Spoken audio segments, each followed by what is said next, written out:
Nityananda Paramashivoham Om Nityananda Paramashivoham Om Nityananda Paramashivoham Om Nityananda Paramashivoham Om Nityananda Paramashivoham Om Nityananda Paramashivoham Om Nityananda Paramashivoham Om Nityananda Paramashivoham Om Nityananda Paramashivoham Om Nityananda. Yes, you can relax now. Slowly, very slowly, remove your eye covering and let the light gently back into your eyes. And now take a moment and let us know what was revealed to you in your third eye.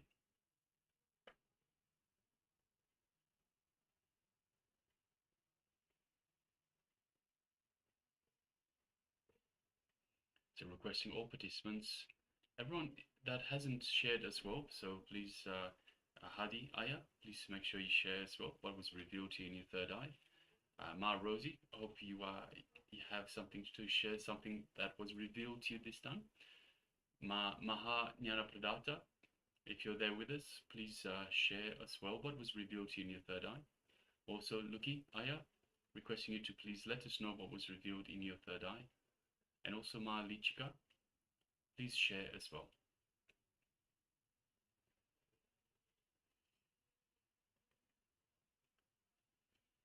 And all the participants on YouTube as well. Those who are watching us, hashtag, if you have taken part in the second round, please do share. And all the participants on the YouTube, other participants as well, they can also share their revelations. And feel free to join us via two ways. So we've put the link up there. It's ecitizen.info/PSM. So you can join us, you can register and join us through the two-way for a much better experience of the program itself.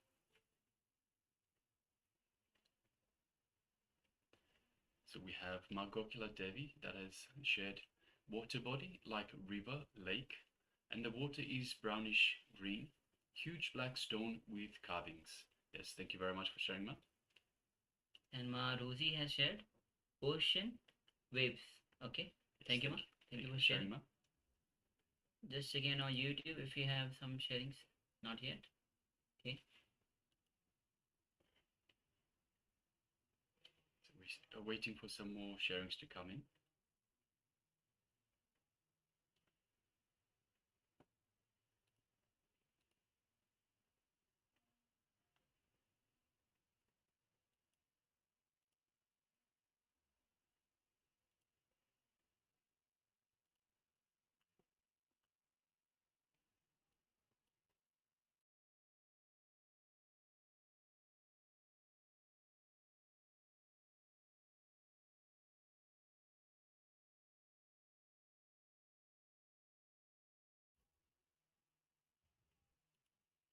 Ma Ananda Gora Rupini shared fire red, yellow, light blue, orange, green, Swamiji, fire supply, fruit, rice, eagle, animal, and water.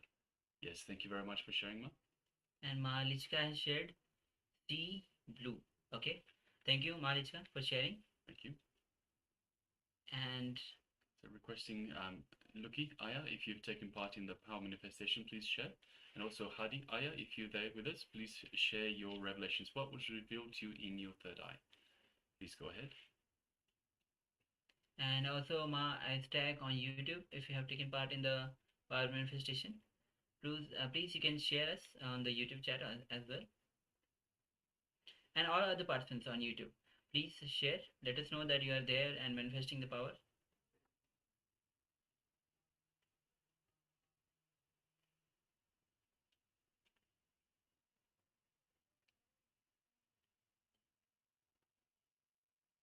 All right.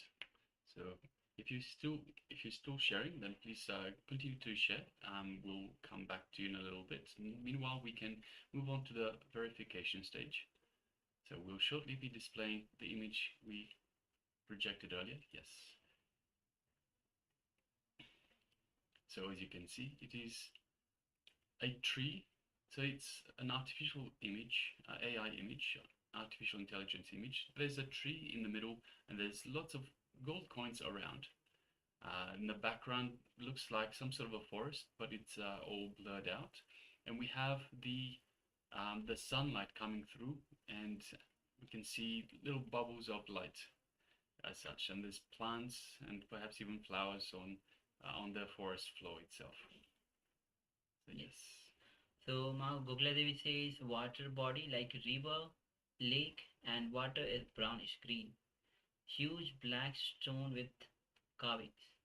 We don't see any water body here though, Ma, but we definitely have green. Of course, the tree itself is green, and all the background seems to be a forest, so definitely green is there.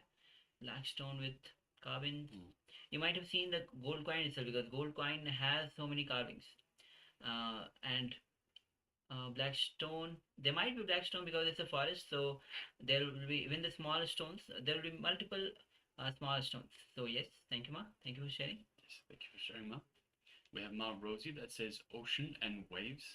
So we have the all the gold coins that are on the floor. It sort of looks the way they undulate. It sort of looks like waves. So you might have seen that interpreted as some water body as well, with light reflecting off the surface. So yes, thank you very much for sharing, Ma. Yes. And Ma Aghor Anandrupani says fire, red, yellow, light blue, orange, green, Samaji, fire, fire supply, fruit, rice, eagle, animal, water. Okay, lot of things. Okay, so red, yellow. Of course, we have yellow. Gold coin itself has a yellow color. Light blue. Actually, if you look at the leaves, it gives a kind of a bluish color. Orange, definitely we have orange, green, lots of greens, lots of greens. Even the tree, whole tree which is there in front is green, and all the background blurred picture. It's a kind of forest. So yes, Swamiji, fire. If you can see the sunlight itself, sun is a fire. Sun is fully fire, and this is through that fire we receive all the light. So yes, ma. Supply fruit, rice, eagle, animal, water. Yeah, so you also have fire supply. It is a forest, and yes, wood is the supply for fire. So yes, thank you very much for sharing, Ma. And we also have Ma Lichka that says sea blue. So once again, the gold coins that are spread all over the floor looks sort of like the surface of an ocean or a sea. So you might have interpreted that. So yes, thank you very much for sharing, Ma. Yes, thank you all of you. And now we'll be entering into today's theme, which is going to be on accumulate wealth around you with simple truth. So as we enter into this session or the segments, so welcome all of you on this today's journey. Yes. So welcome to this transformative day of our program. We will immerse ourselves in the profound teachings of wealth accumulation and the sacred relationship that we have with wealth. Today's theme is, as just mentioned, accumulate wealth around you with simple truths, which is inspired by the wisdom of Keshavartha Murti and enriched through various workshops and scriptures. We will commence first with the EN Wealth workshop, where we will learn to accumulate wealth around us by embracing simple truths that can elevate our consciousness and open pathways to abundance. Following this, we will address how to transcend wealth restricting patterns that we may have. Related patterns, wealth restricting patterns that have limited our potential for prosperity itself. As we navigate through these teachings, we will reflect on chapter 5 as well, chapter 5 of the Bhagavad Gita, which illuminates the right attitude towards creating wealth. And this understanding, of course, is vital as it aligns our intentions with the higher spiritual truth. Furthermore, we will explore the Shiva Sutras to understand how to transcend desires, an essential step in liberating ourselves from attachment that obstructs our growth. Intensity is crucial. We will discuss how to integrate this intensity into your very being through powerful practices from Patanjali Yoga Sutras. And we learn true renunciation does not imply abandoning wealth, but rather cultivating a harmonious relationship with the wealth. So we will delve deeper into this concept, and finally we will unveil the secrets of gathering wealth around you as imparted in the Jan Sutras, offering practical insights that can seamlessly integrate into your daily life. So now let's enter into the like how why wealth, like how to accumulate wealth. This is and how the statistics shows that how religion shapes the wealth. A study done on by the Ohio University Sociological Department. This empirically measured and statistically proved that religion is an essential factor in wealth accumulation.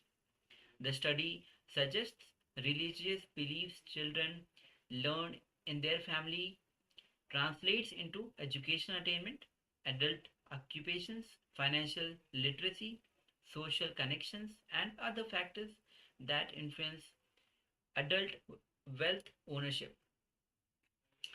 Yes, and one more important thing the study says is that it's not only religious affiliation that shapes wealth. It is also, see, people who attend religious services regularly accumulated more wealth on average. Yes. So, what is wealth consciousness as per Hindu principles? Now, the expansion is life. Expansion in life is freedom. This is the ultimate one of the truth we need to know, that expansion is life. In life is freedom. Expanding in health, expanding in wealth, expanding in every field is success. That is life. So, creating wealth is an intrinsic part of our life. Bhagwan Shri Krishna says very beautifully in Srimad Bhagavad Gita, Gahana Karmano Gati, means the universe by its very nature works, works, and works. If you have at least the goal of creating wealth, you will be creative. Your energy will be channeled properly. So again, Bhagavan Lord Krishna himself says, Gahna Karmano Gati. Universe by its very nature works, works, and works. So now we'll be entering into revelation by Swamiji, like how to have the right attitude towards creating wealth. As we just saw how when you have the at least the goal of creating wealth, you will be creative, your energy will be channeled properly. So how to have the right attitude, or the what is the right way or the attitude towards creating wealth? This is going to be revelation on from the Bhagavad Gita, chapter 1.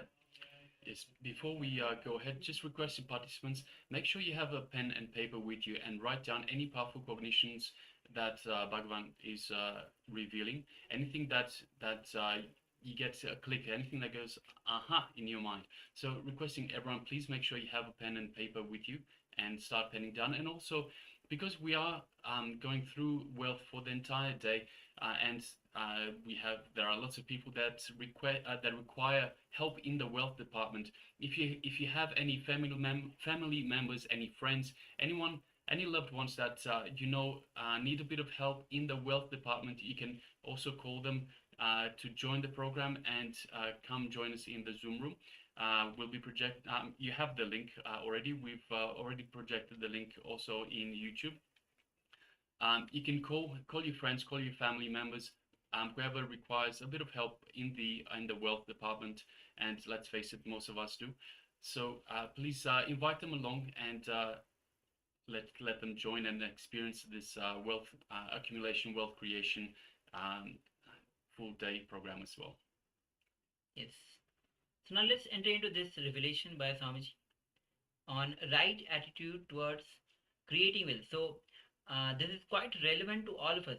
Only when we have the right attitude towards towards the wealth, we will be able to create wealth in our life. So this is a very important revelation by Swamiji, which we can directly apply in our life to create wealth, and also share the same right attitude towards others, so that they get enriched, and you yourself get enriched towards the right attitude towards creating wealth. So let's enter into this.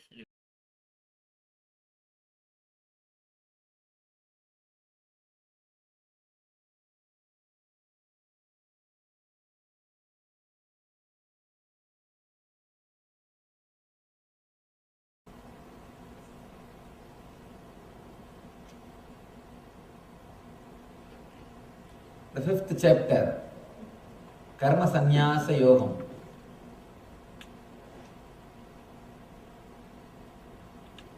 Starts with Arjuna's question.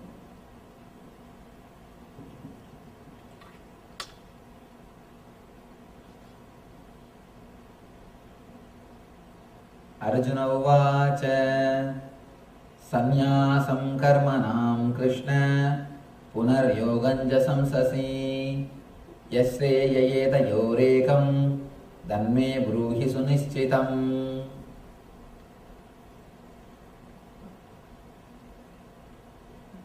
Arjuna said, "O Krishna, first of all you asked me to renounce work, and then again you recommend work with devotion.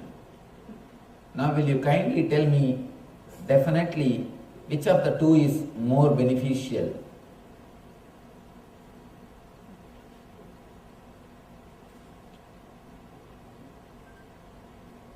I really feel Arjuna must be playing a game.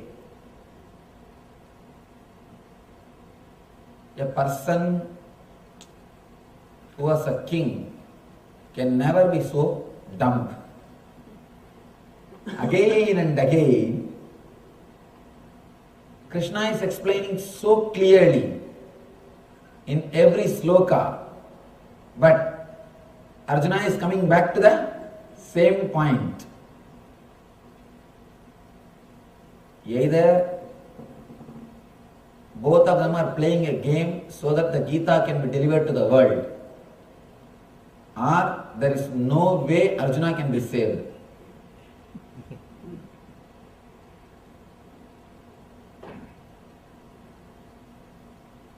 There is no other book which is so clear, so direct.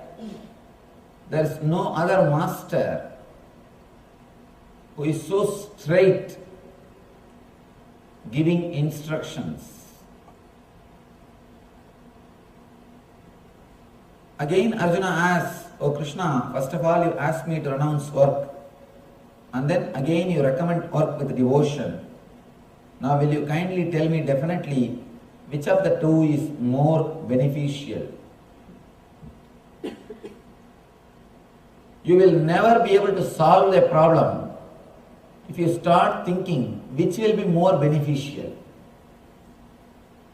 Please be very clear. You can never solve a problem if you start thinking which will be more beneficial. Before thinking which will be more beneficial, you should be clear of one point: with what scale you want to measure your benefits. That's a basic thing. What is the scale you are going to use to measure whether you are benefited or not, whether you are successful or not? Before thinking, whether you are successful or not, before coming to the conclusion whether you are successful or not, you need to know with which scale you are going to measure your life. Before that, unless you know the scale with which you are going to measure your life, you can't jump to conclusion. Jumping to the conclusion should be done with clear intelligence. Small one-liner. What do you call falling out of an airplane without parachute? That is jumping to a conclusion. Jumping to a conclusion.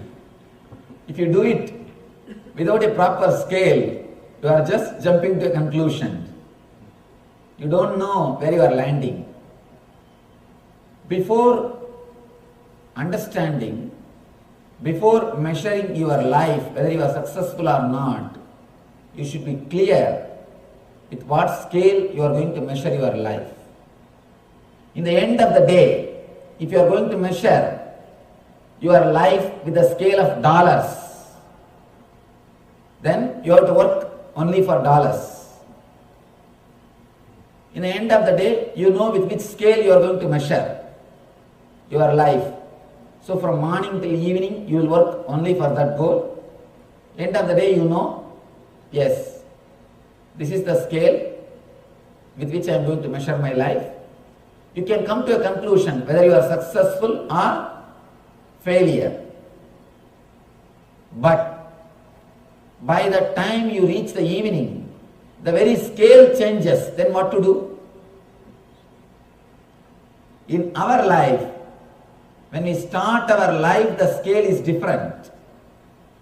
When we end our life, the scale with which we are measuring whether we are successful or failure, the very scale changes. I can tell one thing, fortunately the scale changes. Only for a matured person scale changes. If you learn the lessons from existence, if you learn the lesson from life, the scale with which you will measure your life, whether you are successful or not, should change. If it does not change, please be very clear, you are going to take one more life from zero. Where you left, you are going to start your life from the same point. Unless you learn the lesson, you are not going to end the game. You are going to play the same game again and again and again. If the scale changes, the scale with which you measure whether you are successful or not, if it changes, it shows you are getting mature. If it stays with the same scale, dollar, if it stays in the same scale, money, please be very clear. Not only you will not be able to measure your life clearly, second thing, you will be sure failure. Third thing, you will again start your whole game from day one. From day one, how you came to the planet Earth, with the same maturity, you will start your next life also. In all three ways, you will be a failure. A man whose scale has not become mature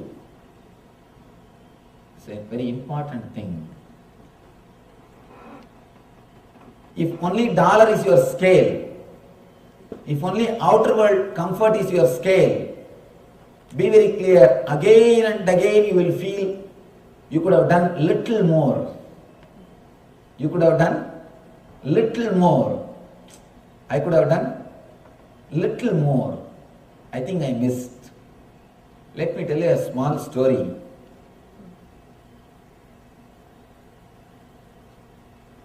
One barber, king's barber, that guy used to live a very happy life. Every day morning, He will go and shave king's face. King will give 10 coins. He will come back to the house. He will live his life happily with the 10 gold coins. Next day he will again go, shave the barber's face, shave the king's face, come back, have his 10 coins salary, live his life. His life was really beautiful, blissful. Nothing to bother about. There is nothing about which he is worried. He was happy. One day, when he was coming back from king's palace, suddenly he heard a voice. He heard a voice, booming voice. Dear son, do you want pot filled with gold coins? This man said, pot filled with gold coins. But what am I going to do? I have no use for that. My expense is $10 and that is enough. My expense is just 10 gold coin. That is enough. I don't need anything more. The booming voice says, all right, I'll give you 24 hours to think. You can go to your house, you can discuss with your wife, come back tomorrow and tell me. This poor guy, he could have at least kept quiet. He went and opened his mouth to his wife. Now you know. You fool, don't you have sense? You should have brought that jar. And you never did this for me, you never did that for me. Throughout my life, I am wearing the same sari. You have never given me any jewelry. You never got this for me. You never took me here, you never took me there. What did I enjoy after marrying you? I always tell, marriage is 3-ring circus. One is engagement ring. Next is wedding ring. Third is suffering. Engagement ring, wedding ring and suffering. She starts shouting at him. This guy says, all right, don't worry. The booming voice has given me time. Till tomorrow morning, I have time to decide. Next day morning, I will talk to him and get the pot. He goes there. Next day morning, he asks that voice, please give me that jar. Immediately, Yaksha is appearing there. Yaksha means a man who has got wealth but who never enjoyed. Who has got wealth but who never enjoyed. In India, there will be a lot of this agricultural fields. They will keep 2-3 dogs. The dogs neither they will eat nor they will allow other animals to come and eat. Same way, if you have wealth, neither you enjoy nor you share with others. You are called Yaksha. Yaksha is a person who has got wealth, neither he enjoys nor he shares with the world. I always tell people, either you do dana or you become mahadana. If you do dana, a little bit you will share and you will also enjoy. Others also will enjoy. If you don't do small danas, you will become mahadani. Means you will leave everything and go away. Once for all. Yaksha is a person who has got enough wealth, but he never enjoys and never shares with others. Somehow he appears and he says, have this jar. This jar has got 990 gold coins. Just 10 gold coins less. Just 10 gold coins less. The guy brought the gold jar back to the house. He is very happy that he can spend it for at least 990 days. He can be happy. If he spends $10, at least 99 days he can spend. The moment wife got the jar, she said, "What is this? The jar is not over. The jar is not overflowing. There is something missing." He said, "I don't know. This is the way I got the jar. The Yaksha told me it is a little less." She started worrying. If it is full, overflowing, how nice it will be. It would have been so nice. Anyhow, next day, the barber comes back. She takes all the gold coins and puts it in that jar. She wants the jar to overflow. Again, the jar is little low. It is not full because Yaksha's jar never gets filled.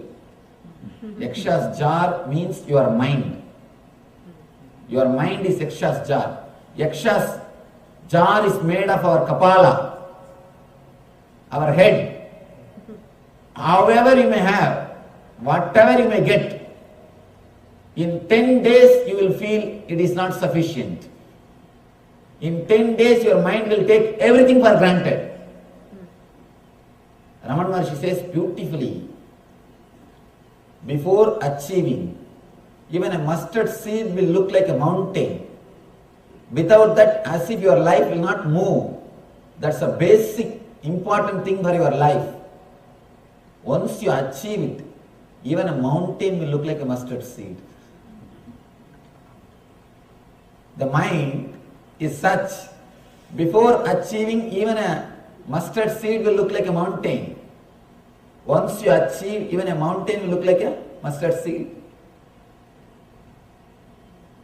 She feels there is something missing. Next day again, she takes the money from barber and puts it in the jar. Again it is little low. It's almost, but it is not full. Continuously 1 week she is not giving food for barber. She is not giving anything to him. She takes away all the money and she wants only one thing, that jar should overflow. By 1 week, this fellow has become tired, dull. His face has become very dull. King started inquiring, what happened? You used to look so fresh. What happened to you? For last 1 week, you are tired. And you started thinking about something. You have started worrying. What happened to you? Did you accept Yaksha's jar? King asks him, did you accept any gold part from anybody? Suddenly, Barber is just shocked. He says, "Oh king, how do you know?" King says, "Whomsoever is suffering in this country, whomsoever is unhappy in this country, all of them have accepted Yaksha's jar." Please be very clear. Go back to your house and see, do you have a Yaksha's jar or not? If you are worrying, if you are suffering, there is every chance in your house you are having Yaksha's jar. If you have Yaksha's jar, of course, when I say Yaksha's jar, it may not be there in your house, it will be there in your head. Yaksha's jar is made out of kapala, means the head, which always makes you feel you are not enough, you are not complete, you are not full. The head which makes you think continuously you are not enough, you are not complete, is what is Yaksha's jar. When you go back to your house, check once. Do you have Yaksha's jar in your house? Be very clear. Sometimes Yakshas hand over the jar in the form of bank balance. Don't think you may have just a bar. You may have just a jar. Don't think it will be just only in the form of a jar. It may be in your mind. Man who is continuously feeling that he is not fulfilled, or man who is measuring his whole life with the scale of wealth, will never feel fulfilled. Because he has got Yaksha's jar in his house, he will have only more and more suffering. Yaksha's jar will never be fulfilled. Yaksha's jar will never be filled. First we need to understand with what scale you are going to measure your life, whether your life is beneficial or not. That itself has to be defined. Only then you can enter, you can choose the path. The end of the day, end of your life, at the end of your life, how you are going to measure your life, that whether it was successful or not. Now itself let you be very clear. What is the scale? Here Arjuna asks, Sanyasam karmanam Krishna punar yoganja samsasi yasreya yedayo regam danme bruhi sunischitam.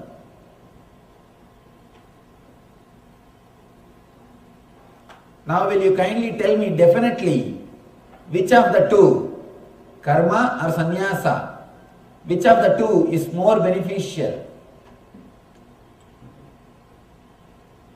We are all again and again asking this question to ourselves. Man is dilemma.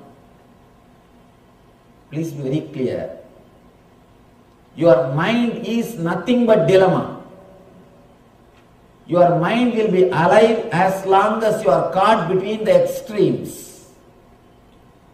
The moment you come to any single conclusion, you will be liberated. The moment you reach any conclusion, you will be liberated. You will be ignorant as long as you are moving from this extreme to that extreme. Don't say ignorance is bliss. If ignorance is bliss, why so many people are suffering in the planet Earth? Why do you think so many are suffering? Ignorance is not bliss. Innocence is bliss. That is different. Innocence means you will not carry a scale with which continuously you will be measuring your life. Ignorance means you will have a scale, but you are not able to fulfill your life according to your scale. If you neither have scale nor have a goal, then no problem. But here, you have intelligence, you have intellect, you have enough of intellect to have a scale, but you are not able to fulfill it. That is what I call ignorance. First thing we need to understand is man as such is a disease. The first and last disease is dilemma. Dilemma is the disease with which he starts his life and ends his life. I can't even say ends. He will be in a dilemma whether to end or not. It is just taken away from him. It is just taken away from him. Why do you think worry kills more people than work? Because more people worry than work. Worry is nothing but dilemma. Here, Arjuna is having a dilemma. Which is more beneficial for me? If you look into the whole life as a utility, some way of benefit, please be very clear, you are creating, you are building your own hell. Life has no separate benefit. Life itself is benefit. You cannot measure your life whether it is success or failure with a scale. If you have a scale, please be very clear. If you don't achieve, you will feel life is a failure. If you achieve, you will face the depression of success. That's all. Both the way, you are going to be in trouble. Life itself is a benefit. If you ask which of the two is more beneficial, that also more beneficial. Business mind, a pure business mind. With life, you cannot do business. Whole life cannot be business. Be very clear. At some point, you need to relax from business. You need to relax from the business mentality. I always tell people, at least half an hour per day, at least 30 minutes per day, do something which will not get dollars for you. Some painting, some writing, some poetry. When you start painting yourself, don't start thinking of a big gallery. I'll make all these paintings and put gallery in New York and make money. When you start writing few poems, don't start thinking of Nobel Prize. I'll publish this and it will become like Gitanjali, then I will have Nobel Prize. No.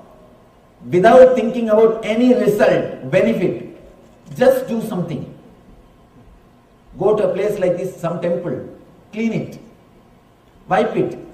Don't think, I'll become leader of volunteer batch.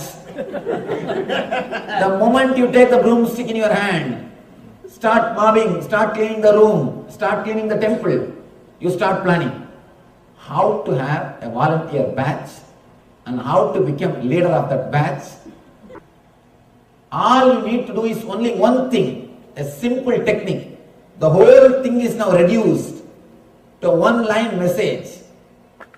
Let all your mental thoughts, let all your physical deeds be directed towards the gratitude to the divine.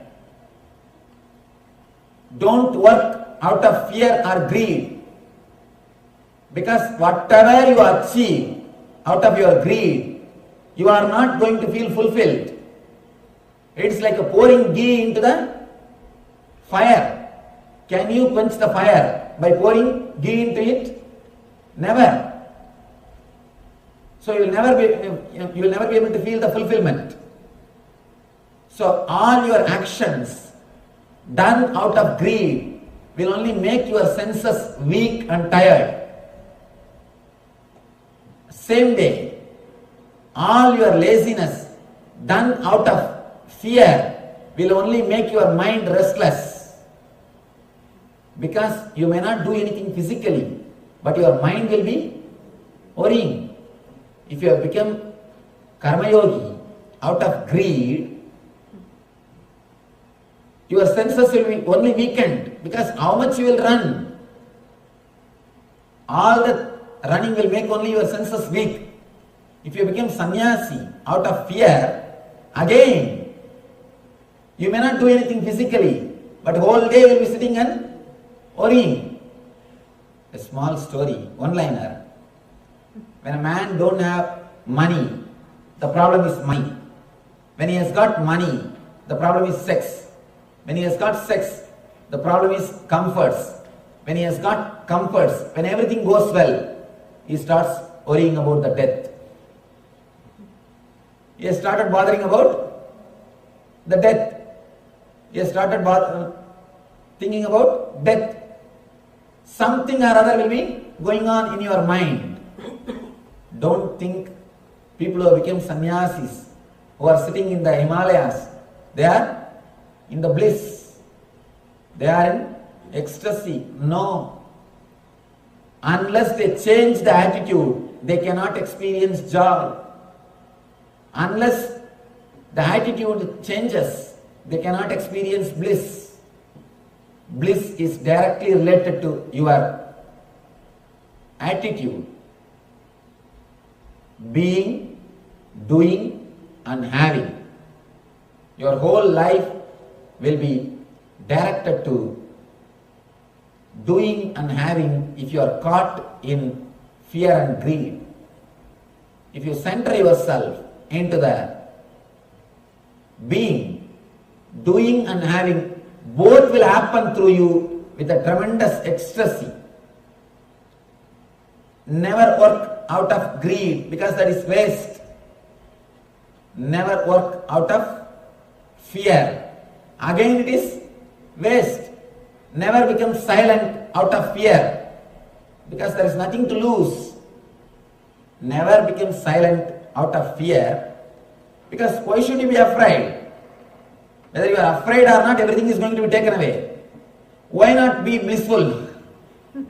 Same way, never work out of greed because whatever you achieve is going to be taken away. Then why should you waste your life in working? Both the corners. Understand? There is a beautiful story. One man goes to Ramakrishna and asks for money as a blessing. Ramakrishna will never bless for money. He will never bless for money. He goes to Ramakrishna and asks, Master, please bless me. I should have wealth. Finally, Ramakrishna says, all right, let you have wealth. You will be surprised. He was working. He was not working. Actually, he used to collect paper from road.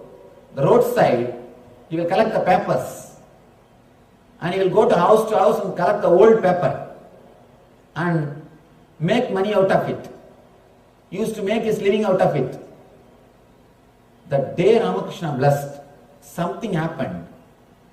Within 10 years, he became the owner of a very big magazine called Ananda Bazar Patrika. If you are from Calcutta, you know. The founder of Ananda Bazar Patrika is disciple of Ramakrishna. Ramakrishna blessed him, you will have wealth. Till today the magazine is running. And you will be surprised. You don't have kids. You don't have kids. In the end of the life he says, oh God, now I realize I asked for wealth from Master. Now I understand. Throughout my life I did only one thing. I worked like a donkey, that's all, nothing else. I created the whole thing and I am now leaving it and going away. I just worked for somebody who is going to enjoy this wealth. So if you work out of greed, please be very clear, one day you will repent. One day you will repent. Why do you think parents are so possessive of children? Because they have vengeance inside. I worked, created so much wealth, I am leaving it for you. Why don't you fellow obey for my words? Listen to my words. All the possessiveness comes because you suffered and created the wealth. That is why you have so much of possessiveness. You try to control them so much. If the wealth is created without suffering, when you give also, it will be like a graceful. You will give gracefully as a gift. You will not bind him in so many ways. You will not torture him. You will not expect him to do so many things. You will not play with your wealth. You will clearly write will in an open way. Why do you think people write always their will secretly? Why do you think people write their will secretly? So that they will be dangling the carrot. It is nothing but dangling the carrot. The guy should be continuously behind them. The person who has created wealth out of suffering, when he gives the wealth, he will share, he will give the suffering also. People come and ask me, Swamiji, I hear that parents' karma will come to the son. Children, is it true?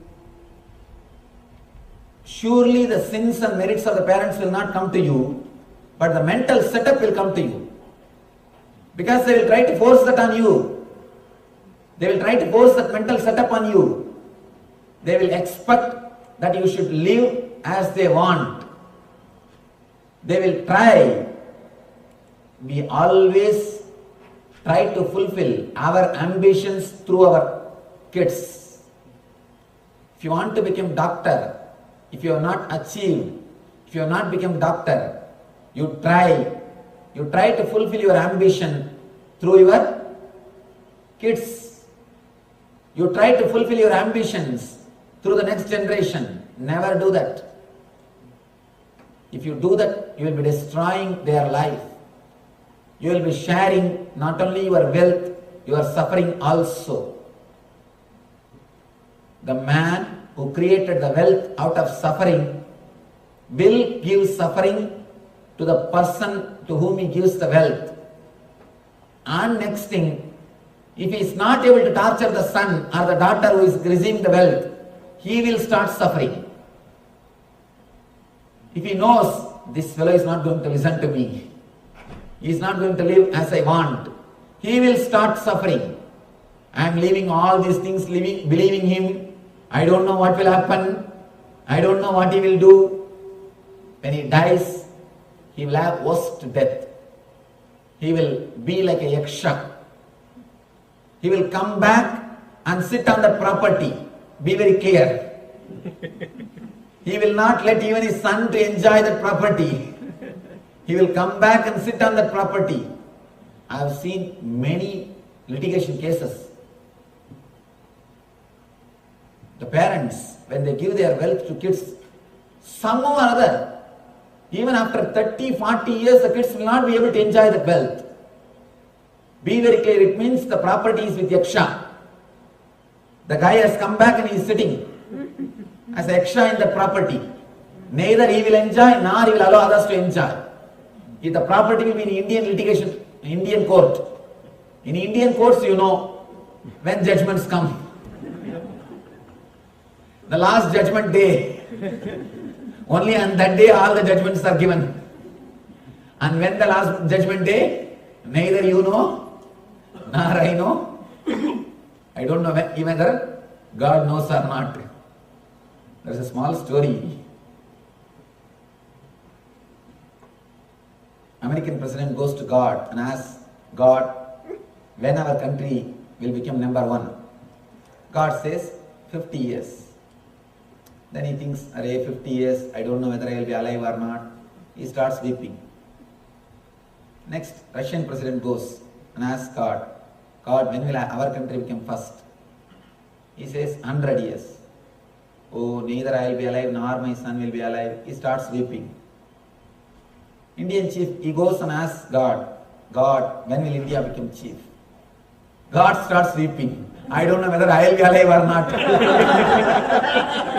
Till that time, I don't know whether I will be alive or not.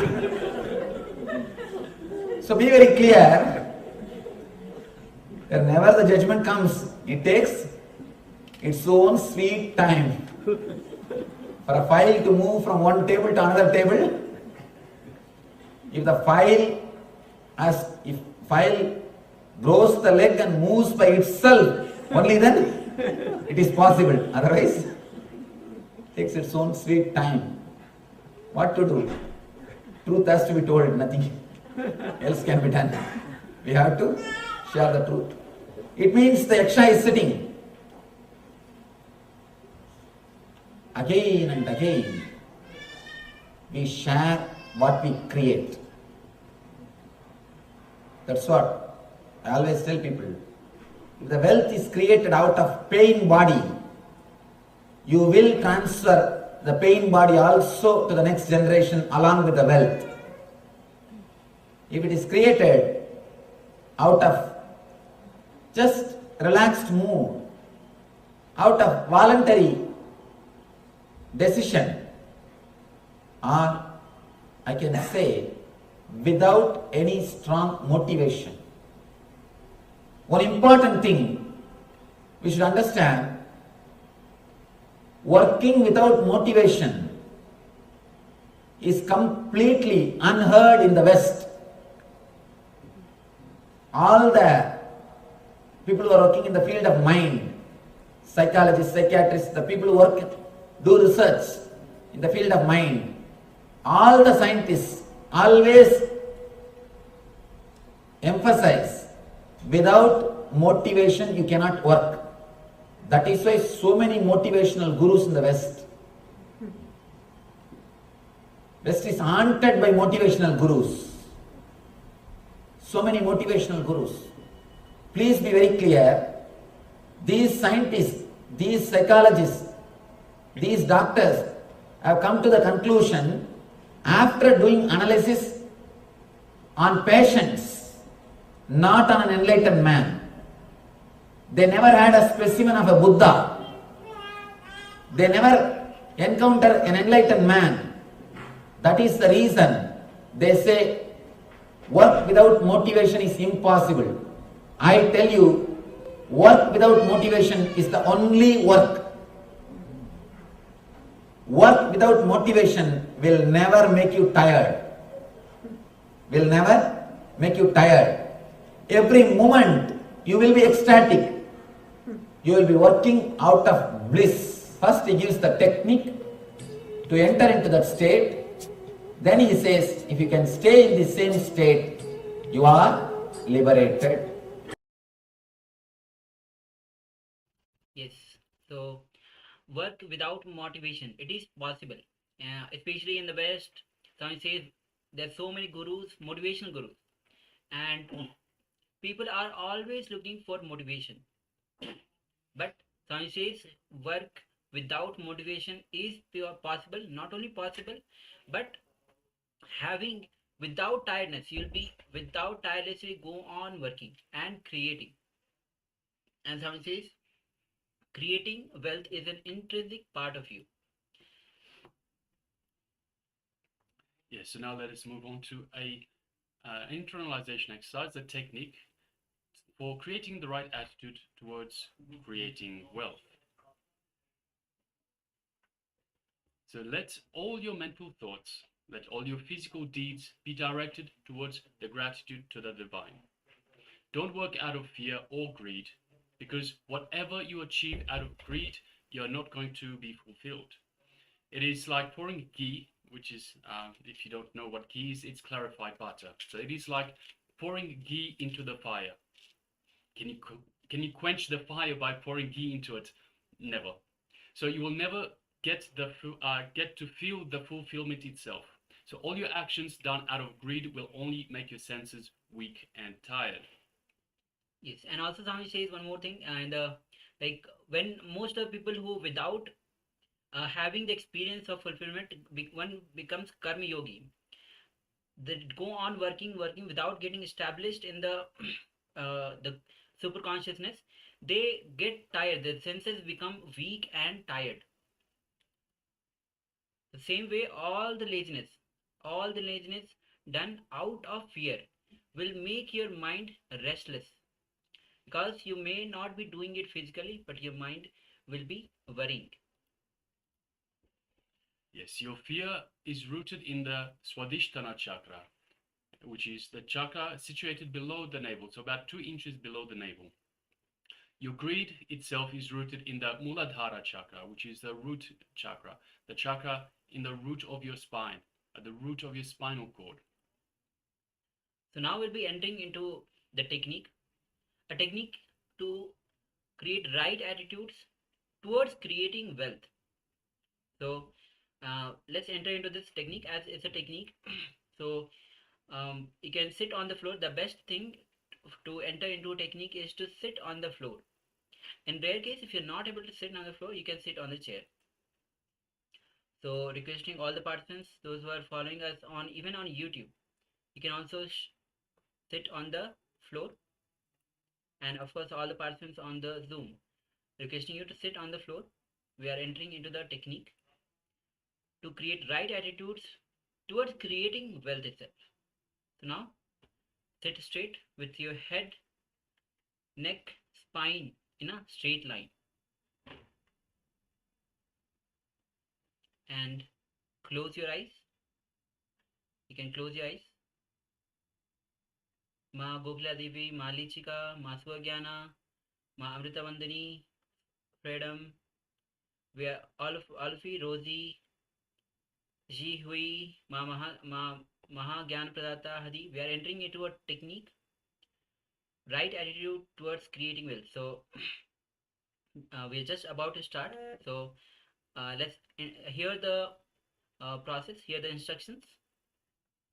So now sit with your head, neck, spine in a straight line.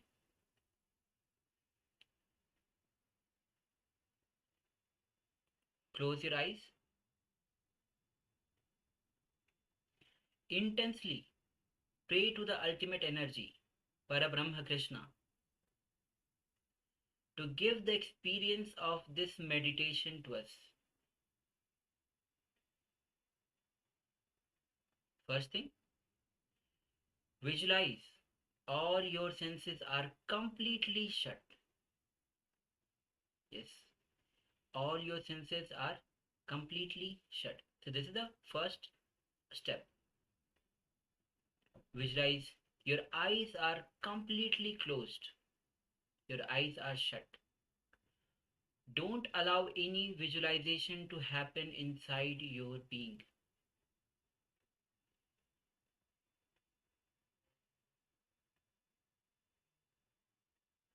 Not only closing the eyelids, but close the eyes. Visualize your eyeballs have become completely dark, and you are seeing only darkness in front of you without visualization.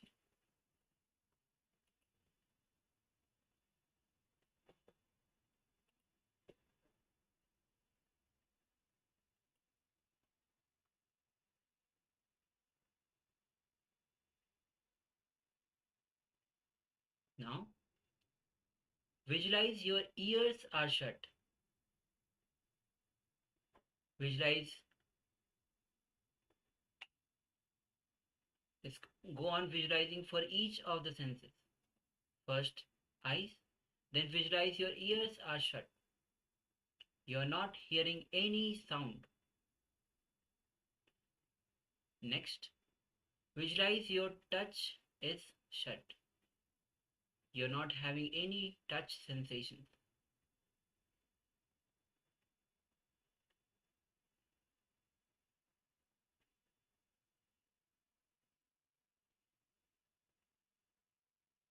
Visualize your smelling capacity is shut.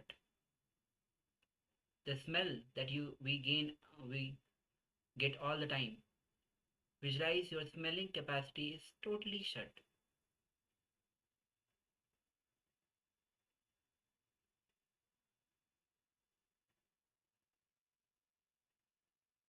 Now, visualize your face. Your whole face itself is shut. Feel deeply. All five senses are shut. Your eyes, your ears, your sense of touch, your smelling capacity, your face, all five senses are shut.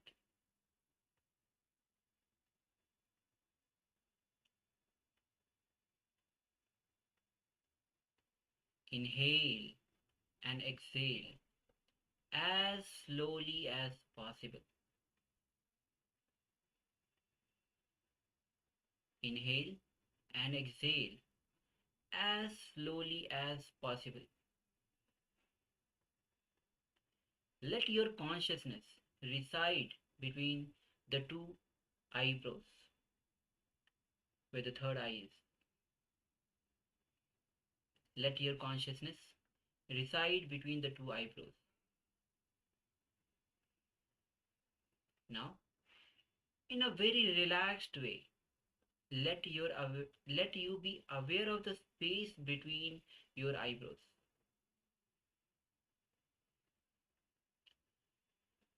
So bring your awareness to the third eye and let your consciousness reside between the two eyebrows, which is the third eye. Do not concentrate, don't tense yourself. Completely relaxed and with deep feeling relaxed, bring your awareness to the third eye.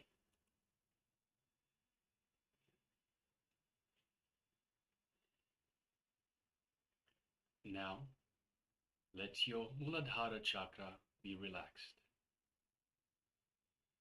The root of the spine. Let the root of your spine be completely relaxed.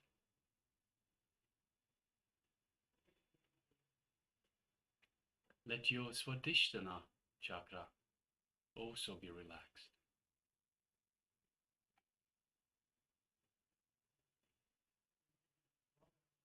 The being center, 2 inches below the navel.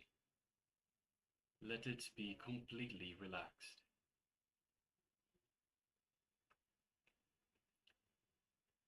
Let your whole consciousness, your entire consciousness, come up to the Anya chakra, the third eye, located between the eyebrows.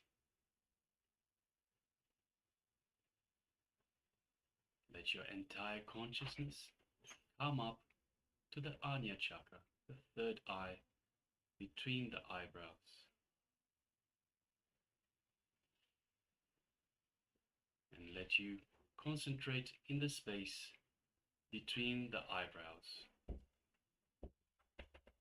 Just relax in the Anya chakra, third eye, between the eyebrows.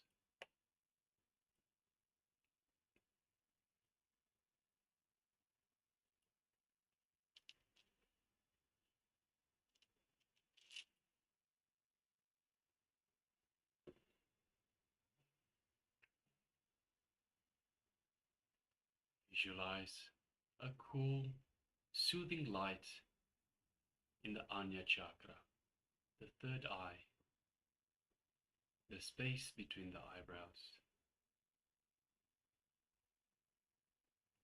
Just relax in your third eye, in your Anya chakra, in that cool, soothing light. And just forget about the world. Forget about your body, all other parts of your body. Forget your mind and forget about the body. Forget about the world. Remember only the Anya chakra, the space between the 2 eyebrows.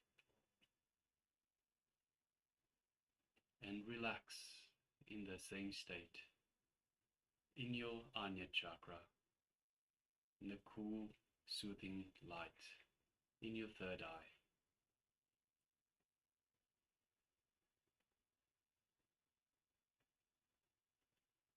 Go deeply into the Angya chakra, in the space between the 2 eyebrows. Visualize a beautiful, cooling, soothing light in the Angya chakra.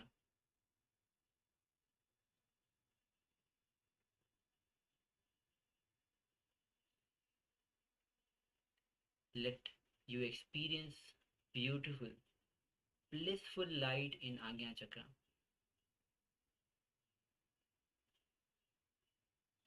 Don't tense yourself. Let your awareness be in the Angya chakra in a very relaxed way. Let your consciousness rest in the space between the 2 eyebrows. Let you rest in the space between the two eyebrows in a relaxed way.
let you relax in a space, same space of eternal consciousness.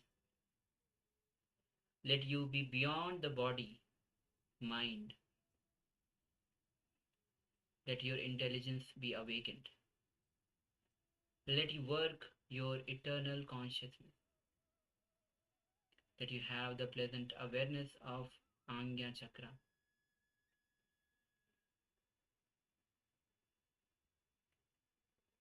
Now slowly, very slowly, you can open your eyes.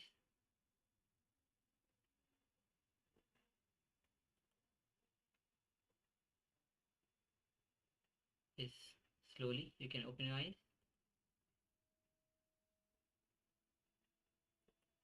And let you start staying in the same mood at least for next 10 days. This is a very powerful technique.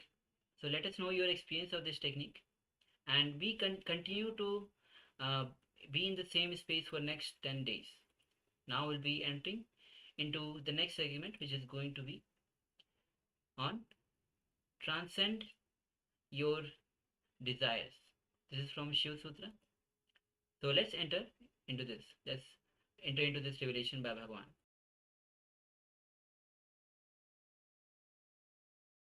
In Sanskrit we call viraga. Understand? Viraga means going beyond attachments. Vairagya. Going beyond. Raga means attachment. Araga means detachment. Viraga means going beyond attachment and detachment. Going beyond desires and desirelessness.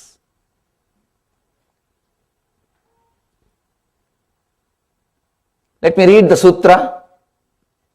I'll give the translation of the sutra. Then enter into the sutra. Enter into the truth. When some desire comes, consider it, then suddenly quit. Suddenly unclutch and experience the truth in you. See, a very simple sutra.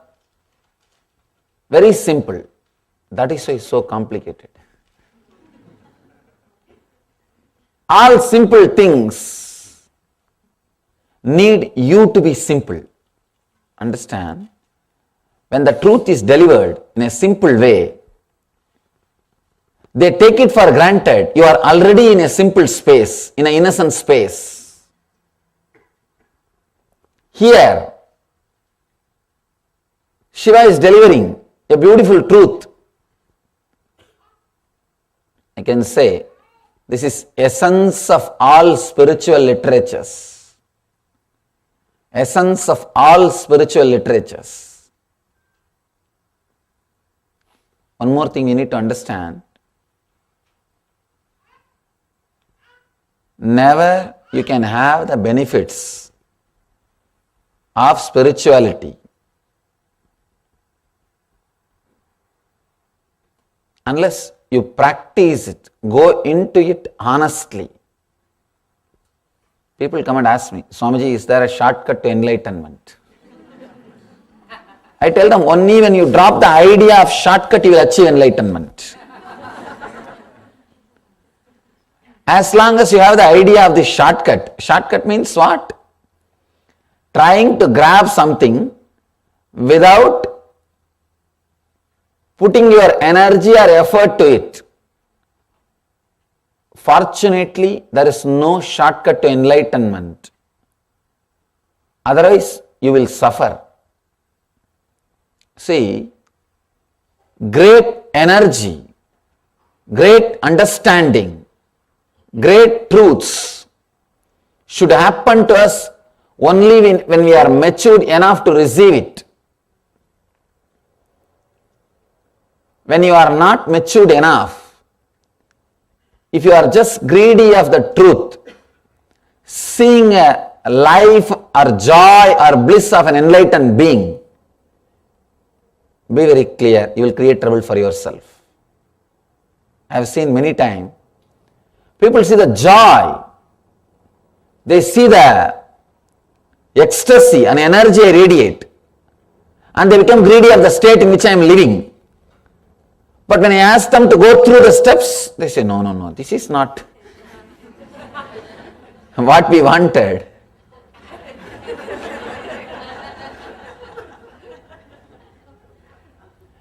Understand? It's real fun.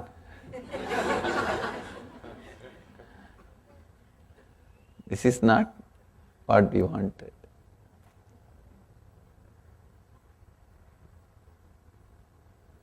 They think just a learning or few words can give you the ultimate truth. No. Physical health or personality development happens as a side effect or as a byproduct when you go towards the enlightenment.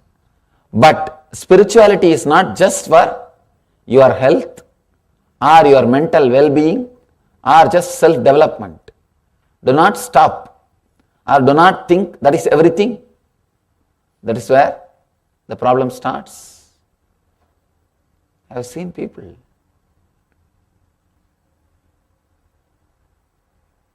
They see the space in which enlightened being is living, or the joy or the energy radiates, but they can't work to be in that space, to achieve that space. Spiritual growth cannot be extension of your being. There should be a complete unclutching between what you were and what you are. There should be a clear unclutching, disconnection between the past and the present. I have seen in the West many kinds of the self-development programs or the personality development programs becoming successful and popular. They became very successful and popular because they do not teach the true spirituality. They just do a little bit of cosmetic job, like a good cream for skin, or little bit of massage. That's all. And you feel good about it. But the true spirituality is not massage, operation. It is radiation. True spirituality, true enlightenment is straight away penetrating your being. Then you get frightened.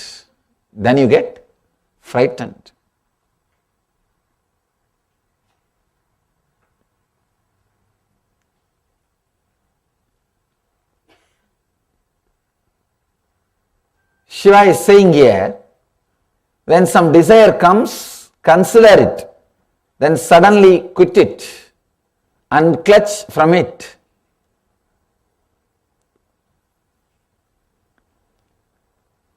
It's a very strong truth. Straight away he is telling, whenever a desire arises in you, consider, means just see, don't judge. If you judge they are wrong, you will not be able to drop. The moment you say something is wrong, unconsciously you have started enjoying it. Because from the young age, you are trained to enjoy which society says wrong.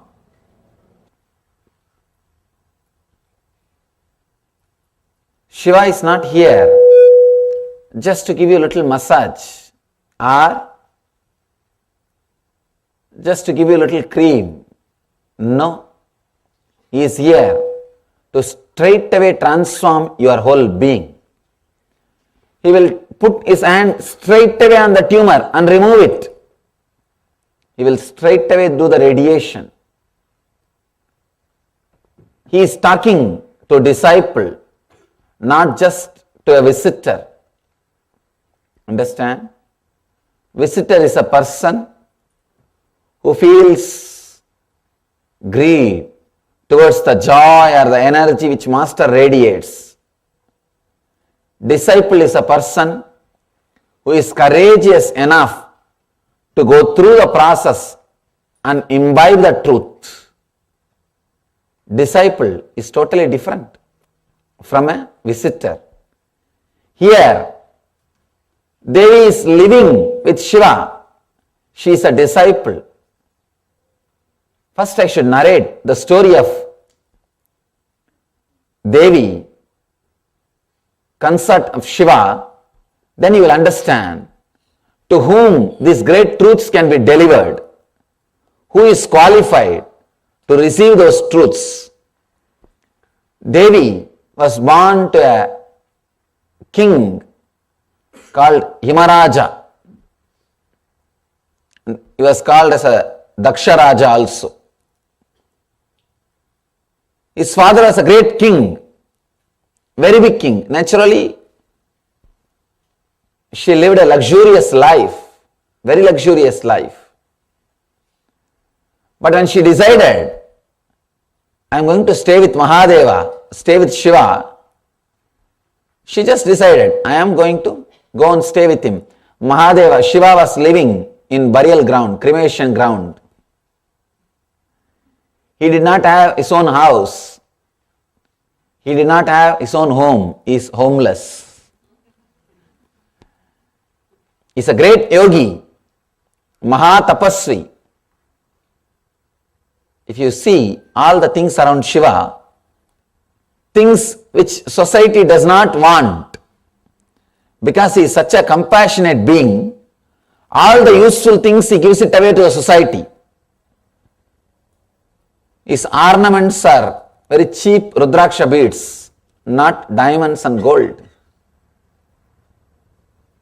His staying place is a smashana, cremation ground, not any palace. All useful things he gives it away to the society.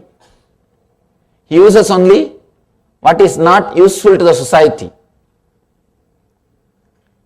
When Devi wants to go and stay with Mahadeva, Shiva, her father is objecting. No, you can't go and stay with him. You will not be comfortable. You won't be happy. He doesn't have things to take care of you.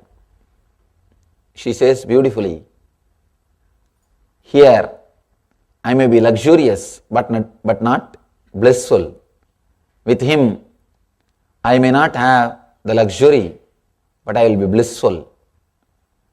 Devi leaves everything and her father is warning her.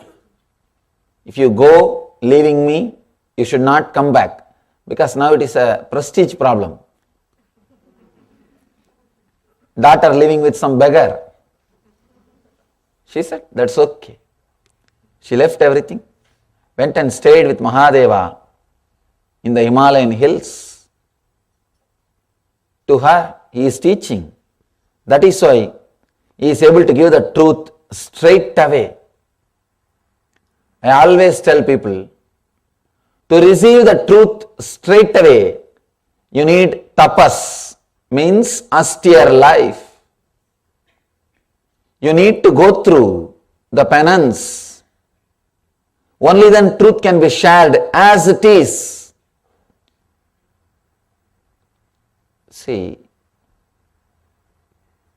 truth presented to people who are just going to use that to develop a little bit of their life, like a lubrication. Nothing more than that. Just a lubrication, little bit of lubrication. They will go back to the same life and society and live in the same way. That is one kind of crowd. For them, you can't share the truth as it is. You will have to do a different packaging. Just the way in which their greed can be awakened. They can be satisfied.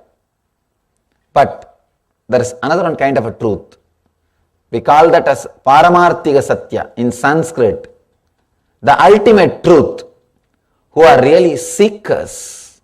who are really seekers and who are ready to go through the penance, who are ready to go through the austerity, who are really interested in transformation, not just consolation. I have seen many times people get inspired to enter into the spiritual life just because a little bit of solution which they experience in the beginning. No. I tell them no. Spirituality is not just life solutions. It is life transformation. It is life transformation. You radiating the truth will happen only when you are ready for austerity, only when you are ready for the truth, only when you are ready to leave what you think as you, only when you are ready to disconnect and clutch from what you think as you. When some desire arises, when some desire comes, consider it and then suddenly drop it, unclutch from it. Very simple. In one sutra, Shiva is finishing and he says, just be enlightened.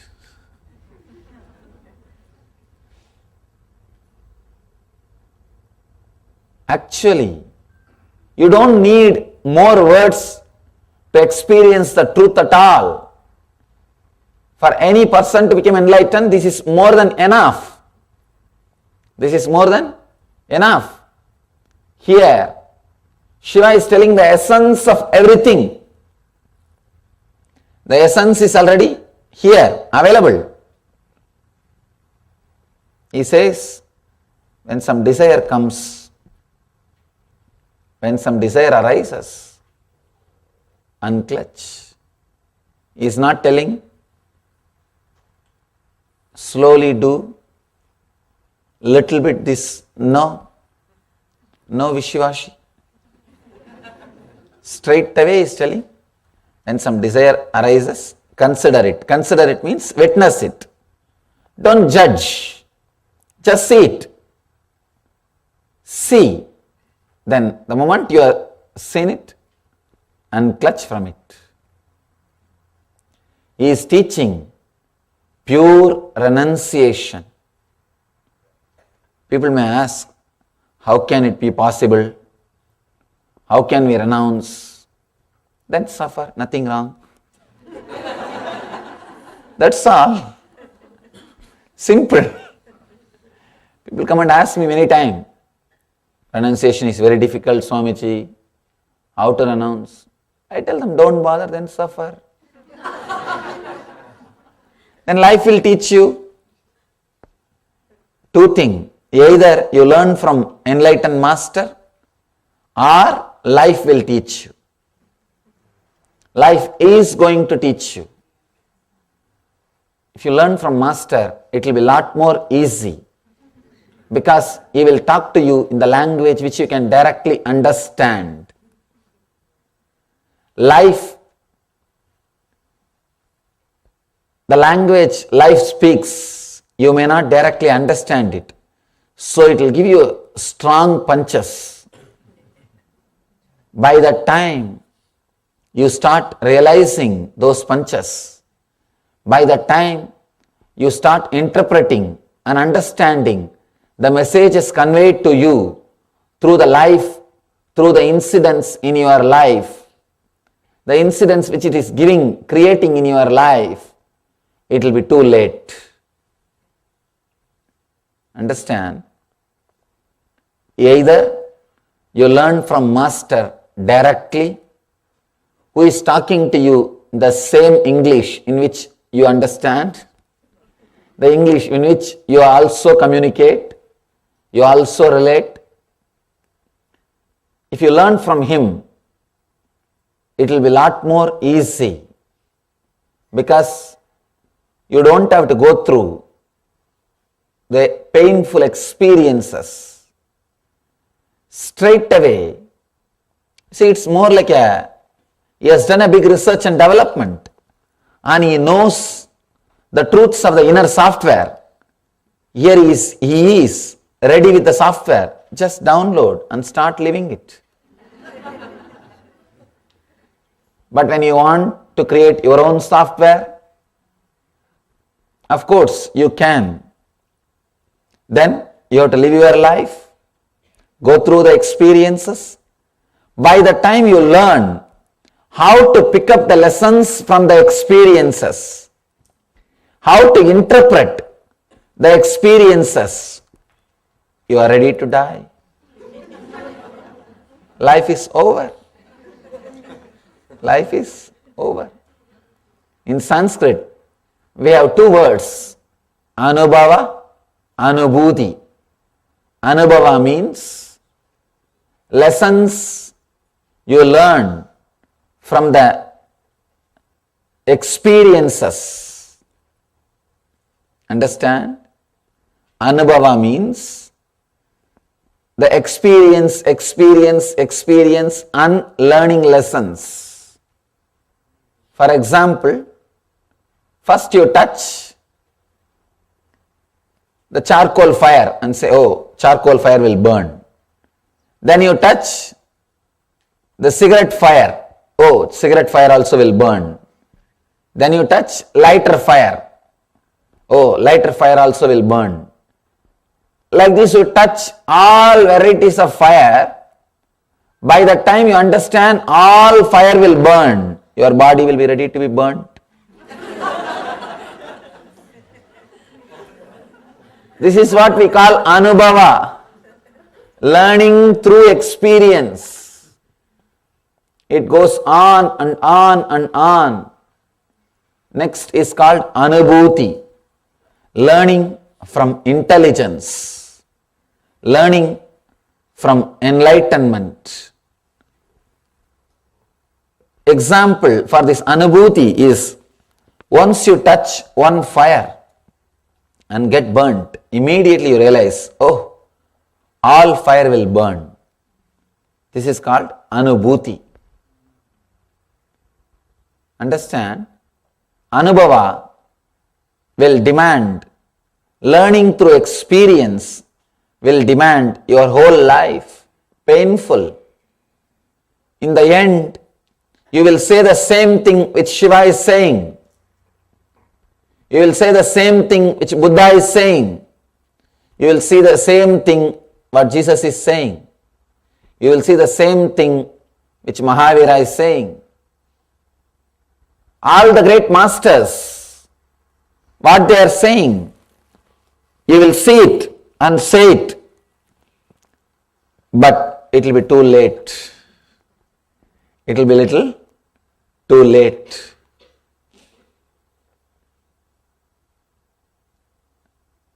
Somebody goes to Ramakrishna, a great enlightened being, lived in India in 19th century. I think in 1886 he passed away. He left the body. Great being, great enlightened master. Somebody goes to him and asks, Master, is there a way to connect outer world and the inner world and live with both? Ramakrishna says, yes, there is a way. You can enjoy both. But first, you have to achieve the inner world. First, achieve the inner world means, first, forget about the outer world. Put your energy, turn your energy towards the inner world. Achieve the inner space. Then suddenly you will see, you will have the outer world, but not disturbed by it. He gives a beautiful example. Boat, which always stays on the water, but water should never stay inside the boat. Boat can stay on the water, but water can't stay on the boat. Achieving the inner space, which is not moved by anything. Achieving the intense energy and excitement which is independent of anything is a basic need. Here, Shiva is also saying the same thing. First, let you achieve the inner space. Let you achieve the inner space.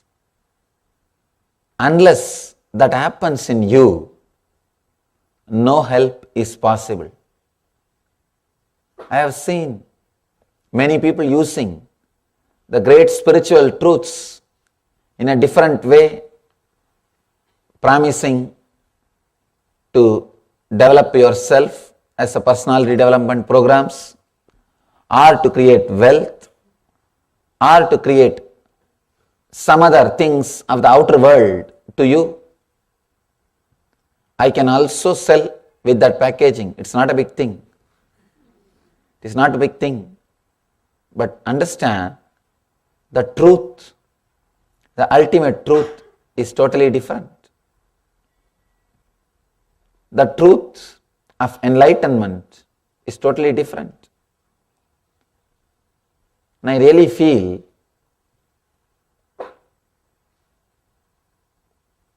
this happened because you do not go to learn the truth from the source.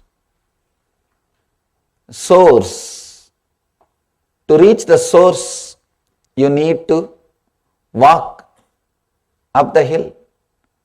So you are now dependent on the bottled waters who are labeling it. No, it is from the source. It may be from the source. By the time they bottle it, label it, and bring it to you, enough corruption has happened. Enough of dilution has happened. Enough of pollution has happened. At least with water, we have some system. We can transport it without pollution. But with the truth, the moment it goes to somebody's head, and if it does not become enlightened, and if it comes out, it is polluted, corrupted. It's already corrupted. I always tell people, even if it is a little difficult, learn from enlightened sources. Learn from authentic tradition. It will be little difficult. They will take little time. They will demand little austerity. They will demand little bit of penance, tapas. They will demand little time and energy and your attention. But you will reach the truth. You will achieve the truth. There is no instant packaging. There is no shortcut for enlightenment. Mahadeva is saying, when some desire arises, consider it, then suddenly unclutch from it. He is not telling, cherish the desire, it's okay. No. He is saying, suddenly unclutch. Before even the mind starts arguing with you, should I unclutch or not? Suddenly unclutch. If you are arguing with the mind, you will never unclutch. I always tell people, don't think before you jump. If you think, you will never jump. See in your life, if you are thinking, you will never jump. You will jump only the moment you stop thinking. Only when you stop thinking, you will take decision. Don't think before you jump. People always tell, think twice before you jump. I say no. If you think, you will never jump. Here Mahadeva is telling, suddenly unclutch. Before even your mind becomes aware, unclutch. You are enlightened. There is a beautiful story. One lady goes to Ramakrishna, great master, and says, Master, my husband is threatening that he will become a Swami, he will leave me and go away. He will renounce the life and go away. Never it will happen. She was very surprised. She says, no, he is talking very seriously. He is not just joking. Then Ramakrishna tells an incident. Like this, one guy was threatening his wife that I will go away, I will become a Swami, I will renounce and go away. Actually, this is a technique used by frustrated men in India to threaten women. Now really, because in India, women are not economically independent. So if she nags too much, this is the way this guy will respond. So this guy says, I'll go away, I'll become a monk, a Swami.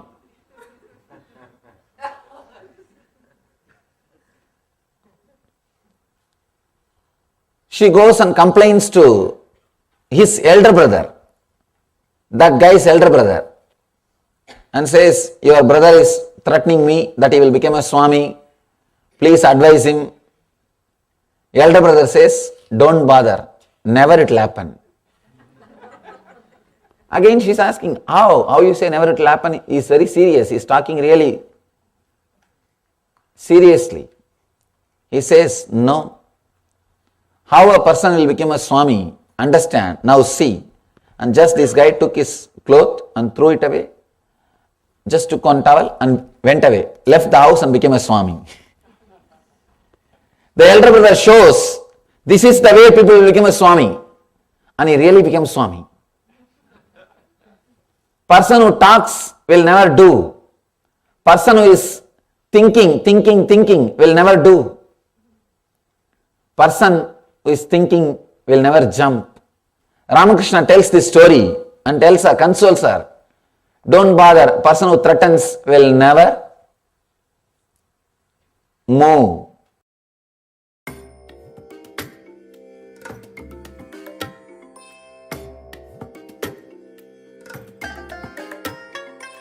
I bless you all. Let you all open all your three eyes and manifest the powers of Mahasadashiva. Om Nityananda Paramashivoham. Om Nityananda Paramashivoham. Om Nityananda. Yes, a beautiful revelation by Swamiji. And we have few more new participants who are joining us. Yes, we Etalai. Yes, Yes. welcome to the program. Thank you Yes. for being here. And And Salvia. Sylvia Yes. as well. Yes. Yes, Nityanandam. Nityanandama. And also Zuzwan, though they were not new, but you are joining us for the session. So great. Welcome all of you. And now, as we just finished revelation by Swamiji on transcending your desire, Swamiji gave a beautiful example of how the person who just talks, he won't be able to take a jump, won't be able to take the action. So one who talks too much won't do. The one who does won't talk too much. So now we'll be entering into a meditation to transcend your desire. So this is going to be a very powerful meditation, because most of the time we are not able to transcend our desire. As we grow with the age, we don't get mature. It is really important to learn not only from our own experience, but to learn from other experience. Swamiji says again and again that we don't have enough time to experience everything by ourselves. So it is really important that we transcend our desires, get matured. So let's enter into this meditation. It's a guided meditation by Bhagavan himself to transcend your desire. So let's begin.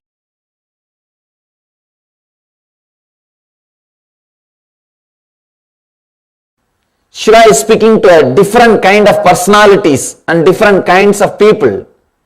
The today's technique is for a true seeker who is serious about enlightenment. I have seen different kinds of seekers who are very happy only to talk about it, never to work for it. Who are little courageous to take 1 or 2 steps but not to go with it. Very few guys, courageous ones. I call them dhira. Dhira means courage to travel, courage to live it, courage to leave everything else. Today, Mahadeva is talking. Mahadeva is giving techniques for that kind of intelligent, energetic, courageous people. He gives techniques for all kinds of people. First level, who are just interested in talking, but not doing about it.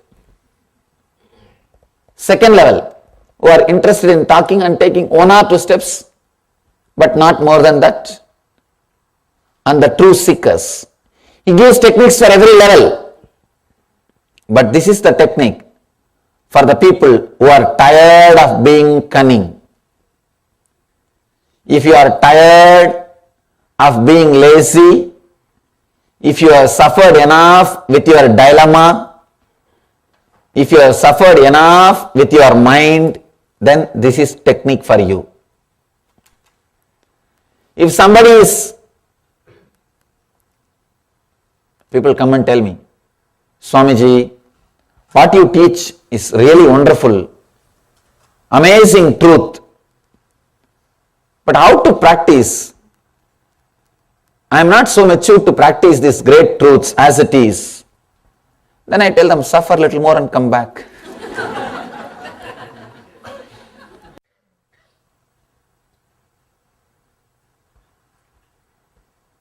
The truth as it is, the truth as the truth just transforms, just makes you completely a different being. Whenever some desire arises in you, consider it, see it, witness it, understand it. Suddenly, before your mind is ready with arguments, unclutch from it. It's a very powerful technique. Very powerful technique. When you suddenly unclutch, a quantum jump will happen in you. If you are renouncing step by step, you will never achieve the reality, enlightenment. No. You will never achieve the reality, enlightenment. No. Step by step, never growth happens. Enlightenment is either now or never. Complete yes or complete no. Never happens step by step, never point by point, never like a degree, no.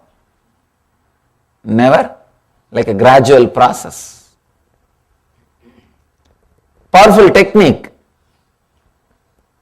which you can use it every day.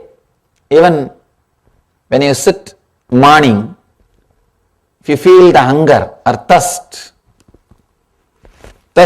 desire to drink water, food, just sit with the desire. Consider it. Don't say right or wrong. Just unclutch before your mind brings up any argument. You may ask, then I should not eat or what? That is secondary. When you are really hungry, when it goes beyond unclutching, you will simply eat, that is different. But this unclutching can surely reduce the number of times and the quantity which you eat. Any desire, whether it is about anger, desire to express your anger, or desire to express your lust, desire to express anything, or desire for some object, just sit.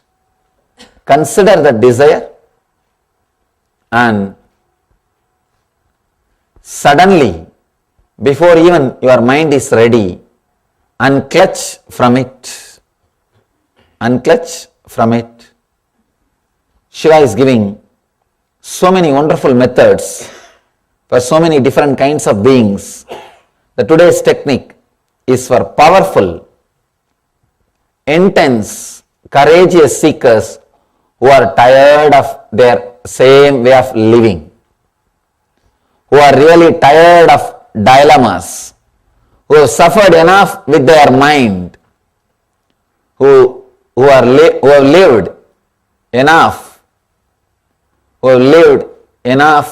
and who understand the cunningness of their mind. This technique is for them. This technique is for those courageous few living beings. Suddenly decide, when you consider a desire, suddenly decide that you will unclutch over and do not allow the arguments and just be with that unclutched space. See what happens to you. See what happens to you. Maybe now for a few minutes we can sit effortlessly and try how we are able to practice this, how we are able to internalize this. Understand, this technique is not even to be practiced every day. No. This is supposed to be practiced effortlessly, internalized effortlessly. Suddenly at one day, you will unclutch from the very desire of holding on to this body. You will just unclutch. Now, close your eyes for a few minutes. I'll guide you how to consider the desires and how to suddenly unclutch from it before your mind brings any argument. Please close your eyes. Sit in a relaxed way. If some desires are arising in you, maybe desire to open your eyes or desire to move your body, any desire, just see that desire. Don't judge. There may be so many desires. Do not witness. Do not judge. Do not say right or wrong. Do not suppress.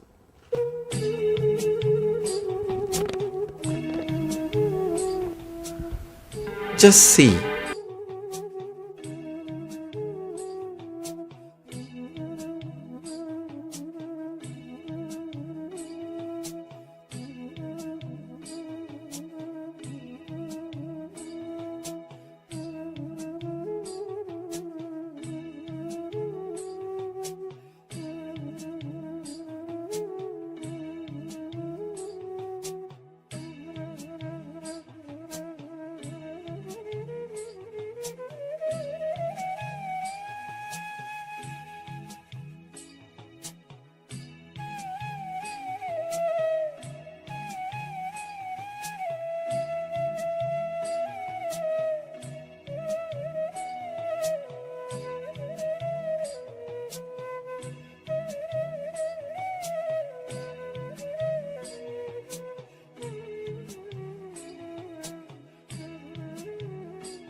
Don't say, don't think your desire is right or wrong.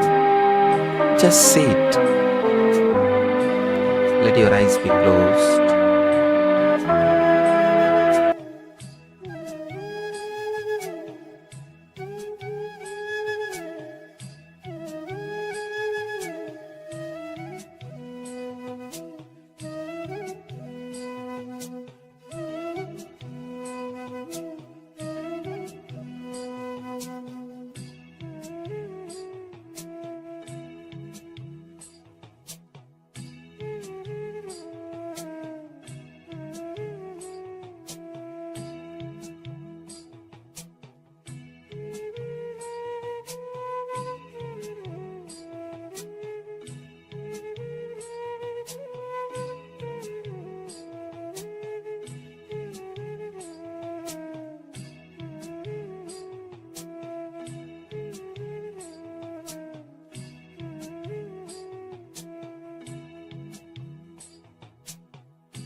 Let all the desires arise in you.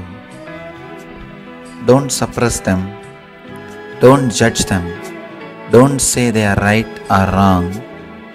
Just let them happen.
suddenly, before even your mind recognizes, unclutch from all the desire and relax. Do not argue. Do not logically decide. Do not decide based on right or wrong. Just unclutch from all the thoughts.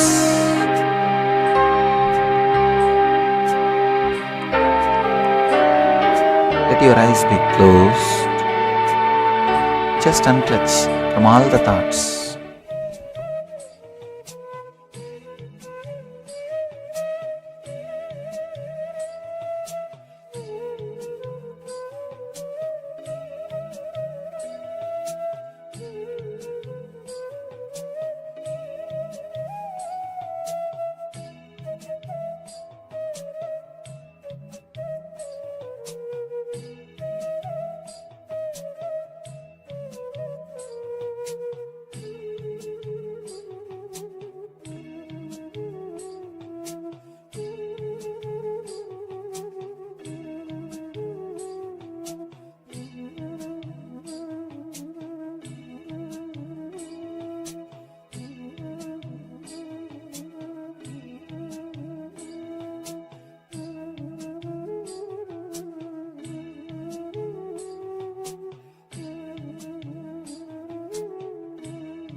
Anything comes up, just unclutch. Just disconnect. Don't judge. Don't say it is right. Don't say it is wrong. Just disconnect. Unclutch.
Om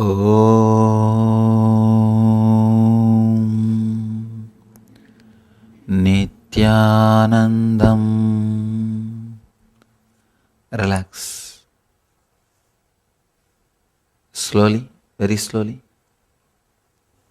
you can open your eyes.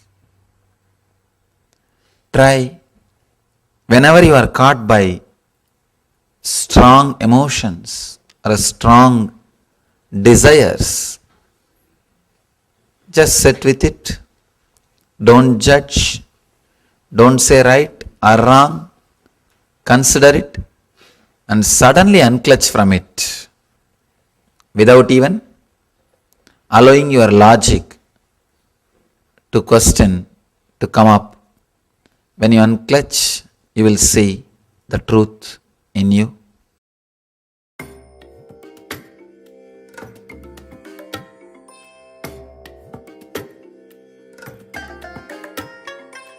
I bless you all. Let you all open. Yes, Nityanand, all of you. Technique to transcend your desire. Swamiji gave, though it's a very beautiful and simple technique. Swamiji gave example how when you wake up, when you feel that you are having thirst or uh, desire to even drink water, before you drink water, just have a look at that desire. Look into it. Go deeper. And you'll find the source. And of course, when you are feeling too much thirsty, you can have the water. That's not the issue. So any desire that arises, sit with that desire and go deeper into it. You will transcend that desire. Even even if it's desire of, even someone says, even the desire of lust, or even as simple as just waking up and having a cup of water, a cup of tea, before you go for that desire, just sit with yourself and look deeper into that desire. You'll go deep. Yes, so next we'll be moving into a detox technique. And today we'll be looking at Haritaki powder. So we mentioned Haritaki powder before. In Ayurveda, it's clearly described. Haritaki is much more than your own mother. So Haritaki will do more good to you than your mother does. A little bit of context. Each worry that we have becomes a small bubble of ulcer in our intestines, which is not allowing the Haritaki itself is not allowing the psychological pattern, like just like a sediment, to settle in our system. So each time we have a worry, it creates a small bubble or ulcer in our intestine. Haritaki itself will not allow that to settle as a psychological pattern in our own system. So if we have Haritaki every day, it will not settle down even in the physical level. So even physically, it will just be cleared and kicked out.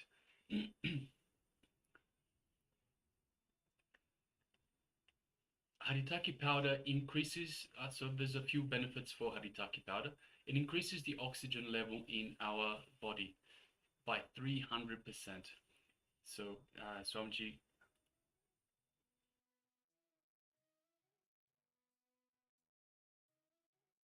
So there's so many benefits of the Haritaki powder that Swamiji has told us about. So of course, in terms of detoxification itself, it removes the toxins from the body naturally, enhancing our overall energy levels. It also purifies the blood. So Haritaki purifies our blood and it eliminates fat residues from arteries and veins. It is also a very good digestive aid. It improves our digestion and it promotes nutrient absorption, acting as a mild laxative as well. There's also a rejuvenation aspect. Haritaki serves as a rejuvenating tonic, healing conditions like diabetes, hypertension, and heart problems. And with Haritaki, you will have the vision and enhancement as well. It sharpens your vision and supports your eye health. Yes. So, uh, due to our lifestyle nowadays, eye health is one of the major factor in most of us. So, vision, the Haritaki sharpens your vision and supports your eye health. Next is it takes care of your throat health as well. For example, when you gargle with Haritaki, the detox, the decoction, soothing throat issues. It actually soothes your throat issue and benefit your gums. Next, it aids in maintaining a health pulmonary system. Next is brain. It's a brain food actually. It enhances the prana built up. So when you as it gives at least three, when you take in Haritaki, 300% of the oxygen level increases. Oxygen at the physical level, but at the more subtle energy level, it increases, enhances the prana buildup. It awakens the non-mechanical parts of the brain. Swami has been talking again and again about awakening the non-mechanical parts of the brain. So Haritaki is one of the factors to awaken the non-mechanical parts of the brain, leading to increased sensitivity, creativity, intelligence, and efficiency. And next can be mental clarity. Like it wipes away negative mental patterns and engraved memories, which are samskaras, which then promotes the mental freshness. So Haritaki, whatever negative mental patterns that we have, engraved memories that we have, it wipes out and it promotes the mental freshness. So there are multiple benefits of it. Will be entering into a recipe of Haritaki. You can take 1 full teaspoon with 1 glass warm water. So it can be not fully boiled water, but warm water. 1 glass of little warm. It can be a lukewarm. So 1 teaspoon of haritaki with 1 glass of lukewarm water. And if you can't swallow the haritaki itself, you may take the haritaki tablet. So it comes as a powder, haritaki powder, or it comes as a tablet as well. So if you are not able to swallow the powder itself, it's actually bitter, quite bitter. So you might not prefer that. So you can take the haritaki tablets. Yes, just make sure that the tablets themselves, the casing for the tablets is vegan or vegetarian in nature. So please make sure that we want it to be organic. So the Haritaki powder itself must be organic. And second of all, that the tablet casing is vegan. Yes. And generally powder is best compared to the tablets itself, because powder heals the gums that we have in the our teeth area, especially if we have any bleeding, anything in the gums or mouth swelling. Haritaki powder is the best for that. And of course, as it increases the oxygen level 300% and cleanses the whole system. That's why Swamiji has again talking about the Haritaki powder. It increases. Swamiji was saying actually now after he started taking Haritaki, he was able to sleep only 2 hours. So there was a huge increase in the oxygen level, and of course it acts as a detox, cleanses the whole system. So now will be, so this is the Haritaki, the benefits of Haritaki. If any of you have any doubts, and of course we have Ma Lai Chun Miam. Welcome Ma for Paramashivoham Level 1. Today we are on day 6 of Paramashivoham. Okay. So we'll be continuing with the next, which is the power manifestation. Yes, and the power manifestation today is the power of Mahima. And let's enter into the Sas Pramana. Sas Pramana means the scriptural reference of the manifesting, or actually this is the science of manifesting the power of Astamahasiddhi. So we'll be entering into the Sas Pramana. Maranam khadyate tena sakenapi khadyate tasya satparama siddhir animadi guna prada vayu sancharate dehe rasavriddhi dhuve bhavam akashpankajagala piyushamapi vardhate. This is from Shiva Samhita, chapter 5, 76 to 78. And the translation of this beautiful verse goes as, Death is eaten by him, he is eaten by none. He manifests the highest powers such as Anima, Lakhima, Mahima, etc. The Vayu, the wind energy, moves equally throughout his body. The juices of his body also are increased, rasa vriddhi. The nectar exuding from the ethereal lotus, Akasha Pankaj, also increases in him. So this Sastramana is actually from the Vijnana Bhairava Tantra. For those who are new, Vijnana Bhairava Tantra is one of the books, 64 books from Shiva Sutras. So Shiva Sutras are compiled into 64 books, and Vijnana Bhairava Tantra is one of them. So this is from Vijnana Bhairava Tantra, Sutra number 92, Dharana 69. So now we'll be entering into the power manifestation itself. Yes, so the power manifestation, power of Mahima, is reducing the weight of any object. So we'll be reducing the weight of an object that is made of composite materials. So we request participants to please pick an item from your household, anything that you have that is made of composite material.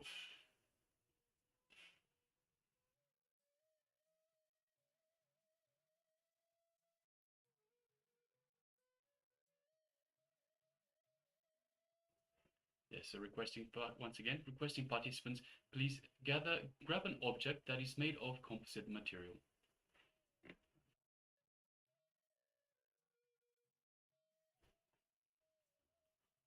So you can pick anything from your household, such as sports equipment, cutting boards, measuring cups, tennis racket, small pieces of furniture, anything that is made of composite material. So more than one type of materials. Yes. So now you can start recording your power manifestation as well. You can turn on your camera. Now as you are sitting with the object, can make sure that you are actually sitting with the object. Any object that will work with composite materials. Okay. So now visualize Swamiji in your third eye. This is the third eye region. So visualize as you sit with your eyes closed. Close your eyes now. With your eyes closed, bring your awareness to the third eye. Gently, do not tense yourself. Do not force yourself. Gently bring your awareness to the third eye.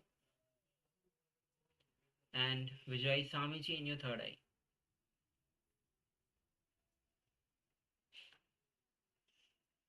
Start chanting Mahavakya.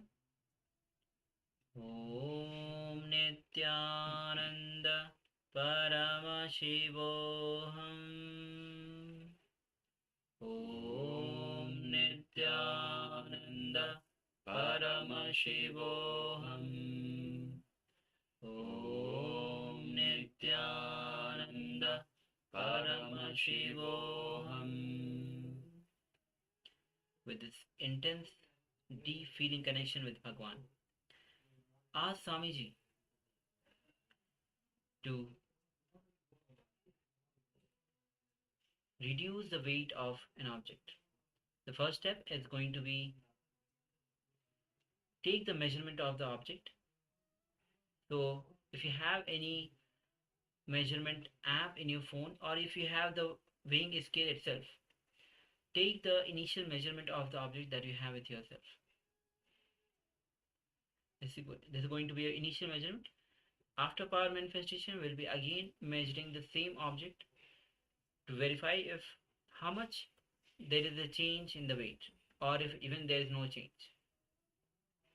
So take a moment to have the initial measurement.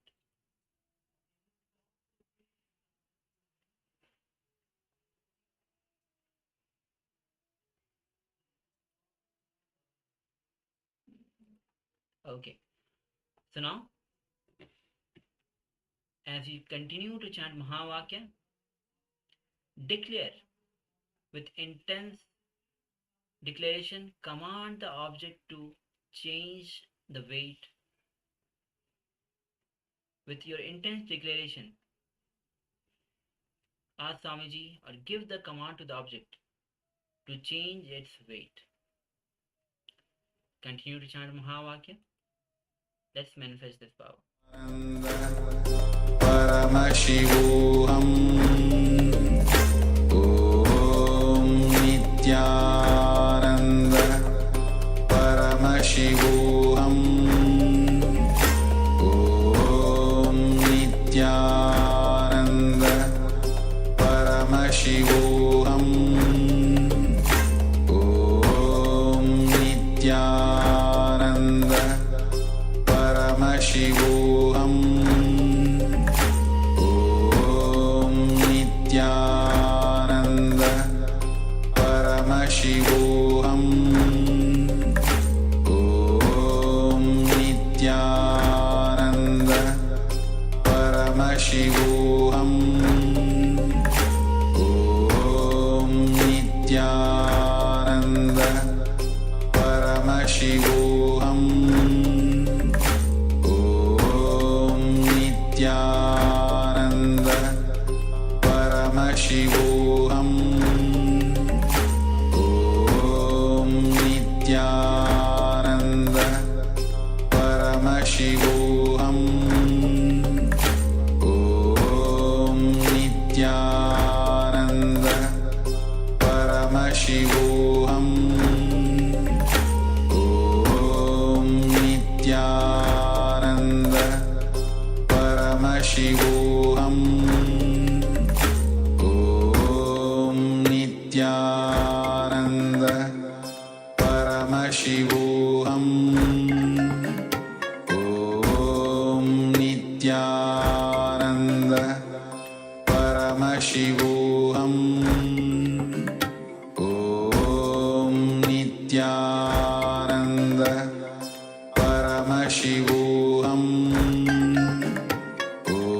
Om Nityananda Paramashivoham Om Nityananda Paramashivoham Om Nityananda Paramashivoham Om Nityananda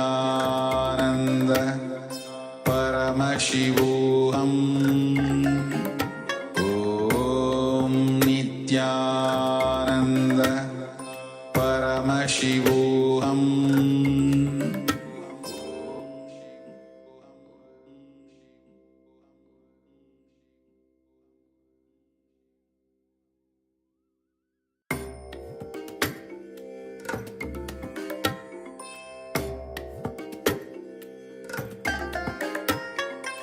I bless you all. Let you all open all your three eyes and manifest the powers of Mahasadashiva. Om Nityananda Paramashivoham Om Nityananda Paramashivoham Om Nityananda Paramashivoham Om Nityananda Paramashivoham Om Nityananda Paramashivoham Om Nityananda Paramashivoham Om Nityananda Paramashivoham Om Nityananda Paramashivoham Om Nityananda Paramashivoham Om Nityananda Paramashivoham Om Nityananda Paramashivoham